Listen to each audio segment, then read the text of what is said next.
السلام علیکم قاری صاحب، میں نے آپ سے ایک مسئلہ پوچھنا تھا کہ جس لڑکی یا لڑکے کے والدین کی ڈیتھ ہو گئی ہو اور وہ شادی کرنا چاہتے ہوں تو کیا اللہ تعالیٰ کو حاضر ناظر جان کے ان کا نکاح ہو سکتا ہے؟ نحمدہ و نصلی علی رسولہ الکریم، اما بعد۔ آپ کی آواز بہت سلو ہے، براہ کرم جب بھی آپ آواز ریکارڈ کریں تو کلیئر، تھوڑا سا لاؤڈ بولیں۔ دیکھیے، اللہ کو حاضر ناظر جاننا یہ بدعقیدگی ہے۔ اللہ تعالیٰ کو حاضر نہیں ہے، وہ حاضر نہیں ہے۔ اللہ رب العالمین عرش پر ہے۔ یہاں میری ویڈیو آپ دیکھ لیجئے، الرحمن علی العرش استویٰ۔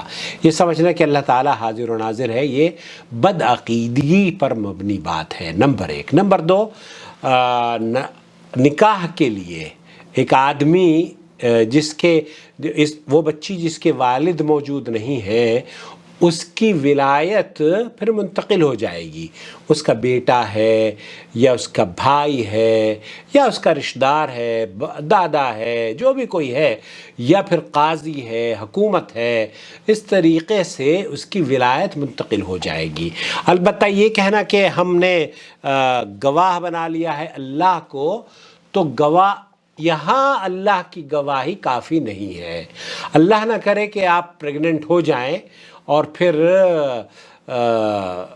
یہ کہیں کہ آپ ہمارا جو گواہ ہے وہ اللہ ہے، تو آپ یہ بتائیے کہ پھر آپ کے بارے میں حکومت کیا فیصلہ لے گی؟ تو اس لیے یہاں اس خطرناک مسئلے سے اپنے آپ کو باہر نکالیں کہ اللہ کے بندوں ہی کی گواہی نکاح میں مطلوب ہے، اللہ کی گواہی نکاح میں مطلوب نہیں ہے۔ لا بد من احضار الشاہدین، شیخ ابن باز فرما رہے ہیں الصواب انه لا بد من احضار الشاہدین، صحیح بات یہ ہے کہ دو گواہ ہوں، والولی، ولی کا ہونا، اس کی اجازت ہونا، لقول النبی صلی اللہ علیہ وسلم لا نکاح الا بولی، کیونکہ اللہ کے رسول نے فرمایا لا نکاح الا بولی۔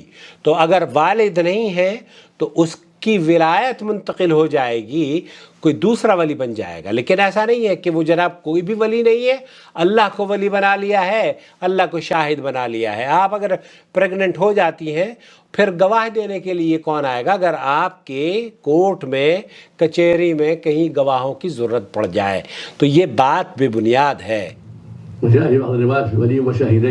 بعض روایات میں یہ بھی آیا کہ ولی و شاہدین، دو، ایک تو یہ ولی اور دو گواہ۔ ولأن ذلك من إعلان النكاح، وقد أمر بإعلان النكاح، وهذا هو قول جمهور أهل العلم أنه لا بد من ولي وشاهدين، ولا بد من ولی و شاہدین۔ تو آپ کے نکاح کو صحیح طور پر عمل پیرا کرنے کے لیے آپ کو کیا کرنا ہے؟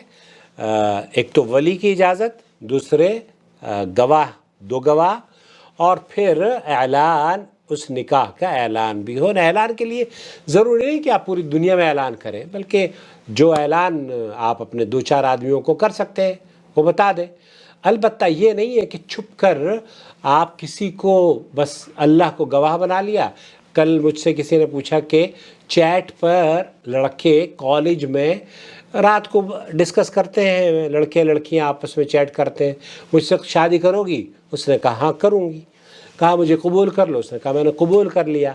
اب قبول کرنے کے بعد مجھ سے پوچھ رہی ہے کہ کیا میرا نکاح ہو گیا؟ تو نکاح نہیں ہوا، نکاح نہیں ہوا۔ آپ کے قبول کرنے سے اس وقت نکاح ہوگا جب آپ کے ابا حضور راضی ہو گئے۔ جی ہاں، اب خیال رکھیں۔ السلام علیکم ورحمۃ اللہ وبرکاتہ۔